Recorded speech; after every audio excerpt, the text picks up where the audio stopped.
बिस्मिल्लाहिर्रहमानिर्रहीम सल्लल्लाहु अला हबीबिही सय्यिदना मुहम्मद व आलिहि वसल्लम। तमाम व्यूअर्स को मेरी तरफ से अस्सलाम वालेकुम रहमतुल्लाहि व बरकातुहू। सलाम का जवाब कमेंट में ज़रूर दिया करें, बहुत शुक्रिया जी। आज हमारा जो अमल है जो आपकी खिदमत में अर्ज़ करेंगे, या कवियु या जब्बारू का वजीफ़ा। ये आप इस समझ लीजिए कि जलाली अमल है आसान लफ्ज़ों में। और ये आप दुश्मन के हवाले से, कोई भी आपकी ज़िंदगी के अंदर आपके दुश्मन है, चाहे वो आप पर जादू करता है, तावीज़ात करता है, या शैतानी अमलियात करता है, या फिर आपको जादू तावीज़ात से हट कर वैसे ही यानी कि आपको परेशान करता है। कोई आपके घर में है, आपके घर से बाहर है, आपके दोस्तों में है, आप जिस जगह पे काम करते हैं, नौकरी करते हैं, तो ये आप समझते हैं कि ये आपका दुश्मन है। देखिए, लेवल आपने समझना है। ये ना हो कि आप अपने किसी करीबी के लिए करें कि वो करीबी यानी कि आपके साथ थोड़ा बहुत करता है और आप उसके लिए ये अमल कर ले। ऐसा नहीं, यानी कि सख्त पोजीशन में अगर कोई आपके साथ स्टैंड लेता है, क्योंकि नॉर्मल जो होता है मियाँ बीवी में मोहब्बत ख़त्म हो जाए तो शोहर बदजुबानी करता है, या मियाँ बीवी में बद कलामी होती है तो वो कहते हैं कि चले इसकी ज़ुबान बंदी के लिए या इसकी मैं चुप करवाने के लिए, खामोश करवाने के लिए ये अमल कर लूँ। तो ये आप इस मकसद के लिए अमल नहीं कर सकते। वो और अमाल है, वज़ाइफ है, हमारे चैनल पर मौजूद है। मैं हर चीज़ की वजाहत तसल्ली से देता हूँ ताकि वाक़यात मैं नहीं बयान करता, किस्से कहानियाँ, मैं टू द पॉइंट बात करने का आदी हूँ। और मेरी आप हर वीडियो उठा के देख लें, कोई भी वीडियोज़ है, उस हर वीडियोज़ के अंदर मैं कोशिश करता हूँ कि अपने सुनने वालों को जो उनसे है अमल के मुतालिक जितनी भी उसके ज़रूरी मालूमात है वो बता दी जाए। इशारा किया है मैंने आपके, मतलब इस तरह का कोई आपका करीबी रिश्ता है और आप किसी जगह पे काम करते हैं तो वो आपके साथ करता है, तो आपने जो उनसे एहतियात करनी है। आपने ऐसे दुश्मन के लिए करना है जो दुश्मन आप से हद क्रॉस कर गया। हर चीज़ की एक लिमिट होती है ना, तो वो आपको लगता है कि यार ये बंदा अब ना मुझे बहुत ज़्यादा ज़िल्लत और रुसवाई के हवाले से तंग कर रहा है, परेशान कर रहा है, या आप पर झूठे केसेस बना रहा है, आपको अदालतों में, कोर्ट कचहरियों में घसीट रहा है, या आप पर इल्ज़ामात लगा रहा है। कोई लड़की को ख़तरा है कि मुझ पर फ़लाँ लड़का जो उनसे है वो उसके पास कोई राज है, तो ऐसा ना हो कि वो मुझे बदनाम कर दे या मुझे जलील कर दे, या मेरे मतलब इसी तरह मर्द को लगता है, तो वो इस तरह की पोजीशन का कोई दुश्मन है आपका, सख्त नौइयत का, नॉर्मल नहीं। यानी कि नॉर्मल मैंने बता दिया, मियाँ बीवी में आखिर तो देखे ना, आप उसको खामोश करवाने के वज़ाइफ करने की बजाय आप मोहब्बत के वज़ाइफ कर ले, और बहुत से वज़ाइफ है, लेकिन आप इस तरह के अमल ना करें अपने करीबियों के लिए। हाँ, कोई जायज़ मकसद है आपका और दुश्मन आपसे हर किस्म की जो उनसे है वो हरबा इस्तेमाल कर रहा है। कभी वो अपने ताकत के ज़ोर पर, उस पर पैसा है, उसके पास सियासी ताल्लुकात है, तो वो अपने नाजायज़ ताल्लुकात के ज़रिए आपको परेशान कर रहा है, या फिर आपको दौलत के ज़रिए, पैसों के ज़रिए, पैसों के नशे में, तो आप ऐसे दुश्मनों के लिए तो अमल कर सकते हैं जो आपको किसी भी तरीके से, चाहे वो शैतानी अमलियात से परेशान कर रहे हैं, जादू से, तावीज़ात से, या फिर इस तरह के मामलात से। तो ये समझ लीजिए कि दुश्मन को बिल्कुल जो कहते हैं ना कि उसकी हर किस्म की जो पॉलिसी है, हर किस्म की जो शैतानी पॉलिसी है, यानी कि जो शैतानी हरबे, वो नाजायज़ गलत सोच आपके लिए, उस सोच की हलाकत का ये अमल है। यानी कि उस सोच को वो ख़त्म कर देगा। यानी कि ये अमल जो है वो आपके लिए, वो बंदा अच्छा सोचना शुरू कर देगा, ठीक है, या आपकी जान छोड़ देगा। अगर फिर भी बाज नहीं आएगा और आप अमल करेंगे तो फिर आहिस्ता आहिस्ता जो है वो अपने मामलात के अंदर खुद चला जाएगा, ठीक है जी। तो अब आप चाहते हैं कोई आपका, मतलब आप अपने बारे में सोचिएगा ज़रा कि आपको ज़िंदगी के अंदर कोई ऐसा दुश्मन है जो आपको इस हद तक नफ़रत करता है आपसे, इस हद तक आपको नापसंद करता है कि वो चाहता है कि आप बिस्तर पर लेट जाए, आप यानी कि बीमार हो जाए, आप मरीज़ बन जाए। तो इस तरह के जादू तावीज़ात शैतानी हरबे, तो ऐसे जो है दुश्मनों के लिए आप इस अमल को करें। वो जो आपके बारे में चाहता है वो उसके साथ होगा, ठीक है जी। तो इस तरह कह लीजिए, आपका दुश्मन आपको बिस्तर पर लिटाना चाहता है, वो खुद बेचारा बिस्तर पर लेट जाएगा, लेकिन जायज़ काम के लिए कीजिएगा, नाजायज़ हराम काम। इसमें एक सूरह मुबारक है कुरान पाक की, उसको आपने साथ पढ़ना है। अलम तरा कैफ़ फ़अल रब्बुका बिअस्हाबिल फ़ील अलम यजअल कैदहुम फ़ी तदलील व अरसला अलैहिम तैरन अबाबील तरमीहिम बिहिजारतिन मिन सिज्जील फील फजअलहु कास्फिन माकूल। ये सूरह फील है, ठीक है जी। कुरान पाक का आखिरी सिपारा, उसमें एक छोटी सी सूरह मुबारक है, सूरह फील। अलम तरा कैफ फ़अल रब्बुका बिअस्हाबिल फील, यहाँ से शुरू होती है, ठीक है। छोटी सी सूरह मुबारक है, इसको पढ़ना है। और साथ या कविय्यु या जब्बारू को कैसे पढ़ना है ये आप समझ लीजिए। एक दो सवाल है, तो मैं आज ज़्यादा वक्त मसरूफियत की वजह से ज़्यादा सवालात, क्योंकि सवालात तो बहुत ज़्यादा है, क्योंकि मैं बताता हूं कि जो भी सवाल आप पूछना चाहते हैं, पूरे चैनल पे कोई भी आप वीडियो देखते हैं और उसमें आप कोई सवाल पूछना चाहते हैं, वो आप कमेंट करें। आपके सवाल को जो है वो आने वाली जो वीडियोस न्यू अपलोड करते हैं उसमें हम जवाब दे देते हैं, ठीक है। नाम नहीं लेते कि किसने सवाल पूछा है या उसके मुल्क का या उस बंदे का नाम, ये मर्द हो या खातून हो, मैं नाम नहीं लेता, ठीक है जी। और सवाल ज़रूर मैं उसका रिपीट कर देता हूँ, क्योंकि सवाल तो तकरीबन 40 से 50 है, तो उसमें से जो मैंने देखा है मुनासिब ज़रूरी, क्योंकि मतलब 50 सवाल है ना, ये 50 सवालों में से 45 सवाल वो होते हैं जो वीडियो के अंदर जिसकी वजाहत तसल्ली बख्श कर दी जाती है। आप मेरी जितनी पीछे वाली वीडियोस 25-25 मिनट वाली है, 30-30 मिनट वाली, उसके ऊपर मैंने हालांकि बड़ा फिलबदी रजत के ऊपर बात की है कि रजत होती कैसे है, रजत ख़त्म कैसे होती है, और उसके ऊपर तसल्ली बख्श 5-6 वीडियो मैंने लगातार बनाई है। इससे नीचे वाली जो आप अपलोड करूंगा, इससे नीचे वाली वीडियोस, वीडियो लिस्ट में आप जाएंगे तो आपको पहली वीडियोस जो मिलेंगी वो इसी टॉपिक पे। लेकिन फिर भी सवाल होता है जी रजत, जैसे अब मैं इस वीडियो में नहीं बताने वाला कि रजत कैसे होती है, रजत कैसे ख़त्म होती है, असार कैसे, मतलब ये सारी चीज़ें मैंने पिछली वीडियोस में बता दी। अब इसमें जो सुनेगा वो सवाल करेगा, तो वो सवाल करने की बजाय वो नीचे वाली वीडियो देखे जाके 20-25 मिनट वाली जो सी वीडियोस है उसको आप देखें उसके अंदर, क्योंकि ज़्यादा लंबी वीडियोस का मकसद क्या होता है उसमें, क्योंकि बात कोई ख़ास होती है जिसको समझाया जाता है, क्योंकि वाक़यात तो किस्से कहानियाँ तो मैं सुनाता नहीं, ज़ाहिर बात है। तो 2-3 सवाल है जी कि मतलब मैं पलीती में अमल कर सकती हूँ कि नहीं, तो ये एक मुझे मालूम हुआ 50-60 सवालों में से। तो मैंने बार बार आपको बताया कि पलीती में जब आप अमल करती ना, चाहे आप या रज़्ज़ाक़ू का अमल करती है, या रहमानो या रहीम का करती है, चले या जब्बारू का लगा ले, या जब्बारू का अमल दे रहे, या जब्बारू के मातहत 4 फरिश्ते अल्लाह की रहमत के और 4 सरदार मुवक्कलात है, और नीचे 70-70 मुवक्कलात है, और मातहत 70-70 सरदारान जिन्नात है, और उनके मातहत 70-70 हज़ार जिन्नात है। ये आप जब अमल करते हैं ना, मर्दों ख़वातीन सबको मेरे इस अमल की इजाज़त है। कैसे इजाज़त है वो पूरी बात सुनिएगा, लेकिन समझने की यहाँ बात यह है कि अगर आप या जब्बारू का अमल करते हैं या कविय्यु या जब्बारू सूरह फील, इसकी तरतीब का जो मैं अमल बताने जा रहा हूँ, ये अगर आप अमल करते हैं तो इसमें अगर आप पलीती में करेंगे, देखिए आपने हसार लगाया ना, जब हसार होता है एक दीवार, जैसे आप अपने घर में मौजूद है तो आपके घर में जिसने भी दाखिल होना है वो दरवाजे पर दस्तक देगा फिर दाखिल होगा, ऐसे ही बात है ना। कोई आपके घर में, आपके घर या आप मेरे घर ऐसे दाखिल नहीं हो सकते। तो अगर आप मैदान में बैठे हो तो जिसका दिल करेगा वो आपके घर दाखिल हो जाएगा, ऐसी ही बात है ना। घर ना बना हो, आप सिर्फ सड़क पे खड़े हो या मैदान में खड़े हो, तो आपसे किसी ने परमिशन नहीं लेनी, वो आपके पास आगे। इसी तरह हसार जो होता है वो इसी तरह 4 दीवारी की मानिंद होता है। जब आप हसार करते हैं तो फिर उसके बाद बाहर जो है वो शैतानी जिन्नात, मुवक्कलात, असरात सारे बाहर रहते हैं। जैसे या जब्बारू के जितने भी अगर 70,000 जिन्नात नेक आएंगे तो इससे 10 गुना ज्यादा तादाद के अंदर शैतानी जिन्नात मुवक्कलात आएंगे। अब इस अमल में करोड़ों की तादाद बन जाती है, तो ये सब खड़े होंगे हसार के बाहर। तो अब अंदर वाले जो है वो है जी नेक जिन्नात। अब यहाँ से रजत असल दूसरी अंदर वाली शुरू होती है। ये मैंने बहुत कम इसकी वजाहत की है तो मैंने सोचा मैं कर देता हूँ।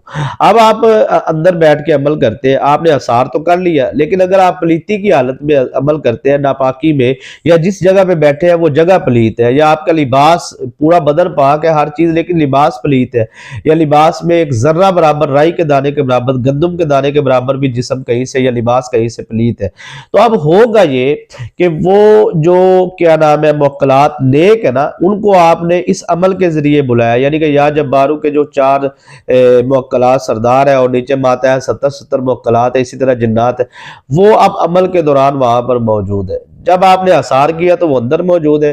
अब आपने नजासत में पलीती में अमल किया है तो उससे आपको नुकसान ये होगा, समझने वाली बात है कि अब वो बेचारे ना तो बाहर निकल सकते हैं, ठीक है, क्योंकि आपने हसार लगाया हुआ है। तो अब आप यानी कि आप अंदर उनको रख रहे हैं और पलीती की हालत में आप उनको तकलीफ दे रहे हैं। समझ आ रही बात की कि नहीं? एक तो होता है काला इल्म शैतानी इल्म, उसके लिए किया ही निजासत के साथ अमल जाता है, लेकिन उसमें ये हसार नहीं लगाया जाता ना कि शैतानी जिन्नात अंदर दाखिल ना हो। वो शैतानी जब आमिल अमल करता है तो वो ऐसा हसार लगाता है कि जिससे नेक जिन्नात अंदर दाखिल ना हो, शैतानी जिन्नात की वो पढ़ाई करता है। अब यहाँ पे नेक जो मुवक्कलात है, नेक जिन्नात है, वो अंदर है और आपने असार लगाया, और बाहर शैतानी जिन्नात मुवक्कलात है और अंदर आप नजासत की वजह से आप उनको तकलीफ दे रहे हैं। जब उनको तकलीफ होगी ना, आप समझ लीजिए कि आपको डबल तकलीफ का सामना करना पड़ेगा। एक तो आपको जो उनसे है वो बाहर से जो शैतानी मौकलात है वो आपके नाबालिग बच्चों पर, आपके घर पे, आपकी फैमिली पर, आपके कारोबार पर, और जो अंदर वाले हैं वो पहले आपको करेंगे। जैसे ही असार खत्म होगा, अमल खत्म होगा, फिर वो आपके और आपकी फैमिली, मतलब आप चारों तरफ से, जिसे कहते नहीं, अमल आप करने जा रहे थे दुश्मन के लिए, तो आप घर को आग लगी घर के चिराग से, वो समझ आ रही है आपको? तो ये होता है रूहानी तरबियत ना हासिल करने का नतीजा।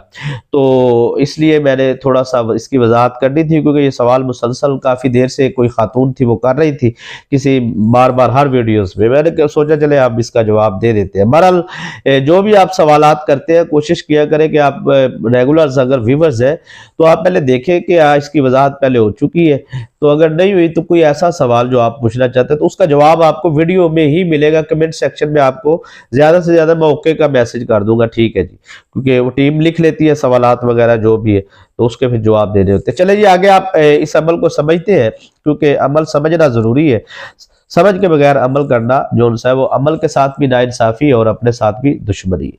पहली बात तो यह है कि इस अमल को जो भी बहन करना चाहती है, जो भी भाई करना चाहता है, वो कम से कम एक दिन पहले बीफ से परहेज करेगा, और ये अमल 3 दिन का है और 3 दिन ही उसने परहेज रखना है और एक दिन बाद का भी परहेज रखना है। ये 5 दिन बीफ से उसने परहेज रखना है, ठीक है जी।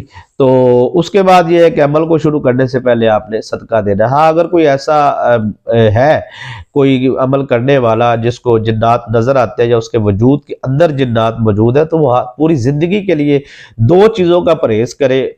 और जो मैं आसार बताने जा रहा हूँ, रोजाना सुबह शाम वो आसार लगाए, पानी पर दम करके पिए। मैं कहता हूँ सिर्फ 7 दिन के अंदर वो क्लियर हो जाएगा और पूरी जिंदगी उसकी आसान हो। सूदक का परहेज कर ले और गाय का बीफ से गोश्त का परहेज कर ले, बस ये 2 चीजों का परहेज कर ले।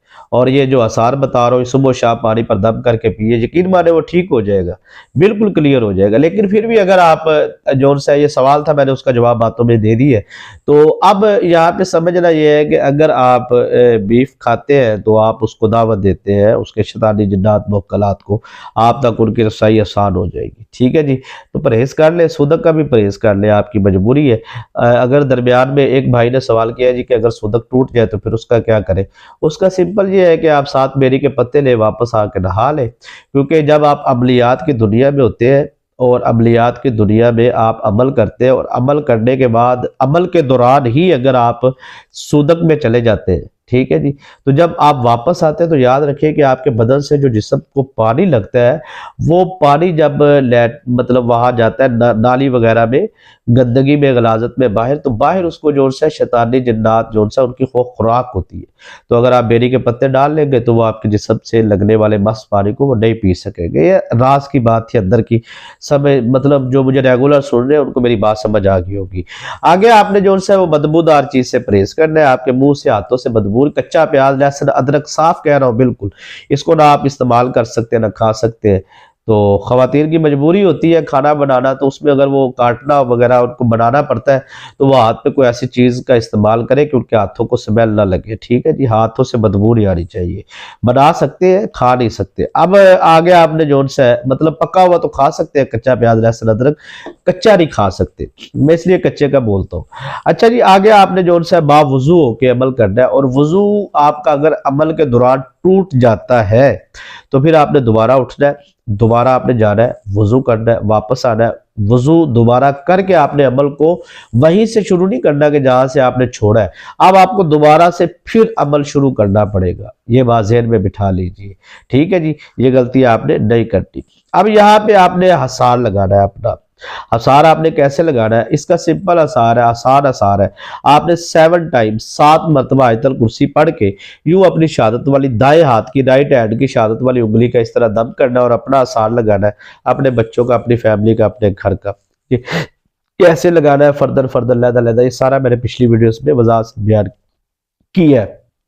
अगर मैं आप वजाहत शुरू कर दूंगा फिर वीडियोस लंबी हो जाती है ना, तो मैं चाहता हूं कि मुनासिब तरीके से, जो रेगुलर व्यूवर्स है उनको तो पता होता है सारा। आगे चलते हैं सर के आप ने जोन से है अमल के दौरान गुफ्तगू नहीं करनी, हम कलाम नहीं होना किसी से, ठीक है जी। तो हाँ, आपके कानों तक अगर कोई आवाज आती है तो आपने कोशिश करनी कि ऐसी जगह पे बैठ के करना है कि आप फैमिली में बैठ के कर सकते हैं, कोई मसला नहीं, तन्हाई में नहीं, इशा के बाद करना है आपने। लेकिन यह है कि आपके कानों में आवाज नहीं, शोर शराबा नहीं होना चाहिए, फुल फोकस आपका दुश्मन का तसव्वुर का ये अमल है, ये है तसव्वुर का है, यानी कि इतना ताकतवर है कि आप पाकिस्तान में है तो आपका दुश्मन दुनिया के किसी मुल्क में भी है, तो आप तसव्वुर ही तसव्वुर में आपने उसको दम करना है, तो वो मोक्कलात जाएंगे और जाके अपना काम करेंगे। आप समझ आ गई होगी आपको आसानी से कि इसके लिए ये जरूरी नहीं है कि दुश्मन के पैरों की मिट्टी लेके आओ फिर दुश्मन के लिए जनाब साहब उसके घर तवीज, ऐसा कुछ भी नहीं है। ये इतना ताकतवर अमल है कि दुनिया के किसी कोने में, हाँ अगर आपका तसव्वुर मजबूत नहीं हो पा रहा तो आप तस्वीर का सहारा ले सकते हैं। अब आपने सर 2 रकत नफल नमाज सलातुल हाजात के इशा के बाद अदा करने, और पूरे अमल की जान है ना वो आपने समझनी, वो ये है टाइमिंग का बड़ा ख्याल रखना। ये आप टाइमिंग जो ऊपर नीचे करते हैं ना, ये आप मुक्कलात को तकलीफ देते हैं। इस अमल के, कोई भी अमल आप करते हैं उस अमल के जो मुक्कलात ने काम करना होता है, तो ज़ाहिर बात रूहानी दुनिया असल में है ही मुक्कलाती दुनिया, वगरना आप तो तलावत करें और दुआ करें अल्लाह की बारगाह में, ठीक है ना। ये तो आप अब मुक्कलात से जो अल्लाह की रूहानी ताकतें उनसे काम लेने जा रहे हैं ना, तो ज़ाहिर बात अब इस पे भी टॉपिक में बात करूंगा, ये भी फिर 15-20 मिनट इस पे भी लग जाएंगे, तो मैंने पहले कुछ ना कुछ वजाहत तो की हुई है। अब समझने वाली बात यहाँ पे ये है कि आपने 9:10 पे अगर अमल शुरू किया है, कोई भी अमल, सिर्फ ये ही नहीं कोई भी अमल, तो आपने रोजाना की बुनियाद पर 9:10 पे बैठना है, यानी कि आपने 9:09 पे भी शुरू नहीं करना और 9:11 पे भी शुरू नहीं करना। इतना आपने खास ख्याल रखना है। अमलियात की दुनिया में तो सेकंड का भी ख्याल किया जाता है, मानो कोई नहीं 1-2 मिनट ऊपर नीचे हो भी जाए, लेकिन आपने उस अमल के करीब करीब टाइमिंग को एक रखना है, ठीक है। टाइमिंग घंटों में फर्क नहीं डालना। अच्छा जी, आपने टाइमिंग का खास ख्याल रखना है। 3 दिन अमल इशा के बाद आपने 2 रकत नफल नमाज, और याद रखिएगा इस अमल की रूहानी इजाजत मेरे उस बहन भाई को है जिसने पूरी वीडियो देखी है, स्किप करके, जिसने 1 सेकंड भी भगा के वीडियो देखी है ना, ये स्किप करके देखिए 1 सेकंड की भी, उसको मेरी तरफ से कोई इजाजत नहीं। रूहानी इजाजत दिल से उसको है जिसने वीडियो को लाइक की है और पूरी वीडियो तसल्ली से देखी है। अब आपने सर क्या करना है, 2 रकत नफल नमाज सलातुल हाजात की इशा के बाद अदा करने के बाद आपने अपना आसार लगा लेना, मैंने आपको बता दी है 7 टाइम आयतुल कुर्सी पढ़ के। आगे आपने सूरह फील पढ़नी है, ठीक है जी। अलम तरा कैफ फ़अल रब्बुका बिअस्हाबिल फील, ये छोटी सी सूरह मुबारक है, इसको आपने 70 मरतबा पढ़ना है, बगैर औज़ु बिल्लाह के, बगैर बिस्मिल्लाह के, बगैर दुरूद शरीफ के। अभी आपने कोई नियत नहीं की, ये ज़हन में रखिएगा। अमल से पहले नियत नहीं करते हो, किसके लिए करनी है, अमल के बाद होती है, जो वहां पर मुक्कलात मौजूद होते हैं उनके लिए। अब आपने सूरह फील 70 मरतबा पढ़ के आपने 70 मरतबा ही पढ़ना है, या कवियु या कवियु या कवियु या कवियु या कवियु, ठीक है जी। इस तरह 70 मरतबा पढ़ना है। उसके बाद आपने पढ़ना है या जब्बारू 1 मरतबा, या जब्बारू 2 मरतबा, या जब्बारू 3 मरतबा। आपने 3 मरतबा नहीं कहना, मतलब मैंने काउंट किया है वैसे ही, यानी कि या जब्बारू या जब्बारू, इस तरह आपने 70 मरतबा पढ़ना है। समझ आ गई जी आपको। सूरह फील 70 मरतबा, या कवियु 70 मरतबा, या जब्बारू 70 मरतबा। अब यहाँ पे अमल की जान है, समझने वाली बात है यहाँ पे। अब आपने ये अमल मुकम्मल कर ली है, फौरन बिल्कुल टाइम जाया किए बगैर आपने फौरन कहना है कि फला बिन फला जो मेरा दुश्मन है, मैंने ये अमल उसके लिए किया है, मैं चाहता हूं कि उसकी ये जुबानबंदी हो या जो भी हो, जो भी आप करना चाहते हैं ना, जो भी आपके ज़हन में है, जो भी आपकी सोच है दुश्मन के बारे में, वो वहां पर आपने अल्फाज बोलने हैं। और बोलने के बाद आपने कहना है कि जो इस वक्त रूहानी ताकतें यहाँ पर मौजूद है इस अमल की, मैं चाहता हूं कि वो जाए मेरे दुश्मन फला बिन फला के साथ, यूं करे, ठीक है जी। उसके बाद आपका ये अमल मुकम्मल हो गया। अब आपने 7 टाइम जो आयतल कुर्सी पढ़ी है उसको आपने दोबारा फिर पढ़ना है। 7 मरतबा आयतुल कुर्सी पढ़ के पानी पर दम करके वो पानी आपने सर पे थोड़ा सा आपने मसाज कर ले, चेहरे पर, अपने मुंह पर, वो पानी आपने पीना लाजमी है और वो सारा पानी आपने वहीं पर ख़त्म करना है। पानी रखना नहीं है, पानी को बिल्कुल ख़त्म कर देना, ज़ीरो कर देना है। ठीक है ना जी। तो ये आपका अमल मुकम्मल हो गया। 3 दिन आप अमल करें। अब समझने वाली यहाँ पे एक छोटी सी बात है, वो भी आप समझ लें कि 3 दिन आपने अमल करना है। 3 दिन के बाद फिर दोबारा आपने, अगर दुश्मन को आपको लगता है कि यार कोई कसर बाकी रह गई है, तो फिर आपने क्या है कि 3 दिन के बाद 1 दिन वक्फा डालना है और फिर दोबारा 3 दिन करना है। 1 दिन वक्फा डाल के आप इस अमल को जितनी मरतबा चाहे कर सकते हैं। ठीक है। अगर आप मुसलसल करेंगे तो वो चिल्ले की शक्ल इख्तियार करेगा। वजीफे की और चिल्ले की मैं काफी वजाहतें पहले भी दे चुका हूं। दुआ में याद रखेगा। इजाजत।